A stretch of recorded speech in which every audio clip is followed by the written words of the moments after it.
সূরা আল ফাতিহা। বিসমিল্লাহির রহমানির রহিম। রহমান রহিম আল্লাহ তাআলার নামে শুরু করছি। আলহামদুলিল্লাহি রাব্বিল আলামিন আর রহমানির রহিম মালিক ইয়াউমিদ্দিন। সমস্ত প্রশংসা আল্লাহ তাআলার জন্য। তিনি সৃষ্টিকুলের মালিক, তিনি পরম দয়ালু, অতি মেহেরবান, তিনি বিচার দিনের মালিক। ইয়াকা না'বুদু ওয়া ইয়াকা নাস্তাঈন। হে মালিক, আমরা তোমারই বন্দেগী করি এবং তোমারই সাহায্য চাই।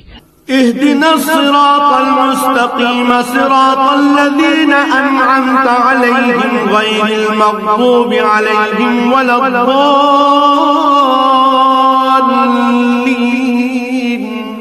তুমি আমাদের সরল ও অবিচল পথটি দেখিয়ে দাও, তাদের পথ যাদের উপর তুমি অনুগ্রহ করেছ, তাদের পথ নয় যাদের উপর অভিশাপ দেওয়া হয়েছে, এবং তাদের পথ নয় যারা পথভ্রষ্ট হয়েছে।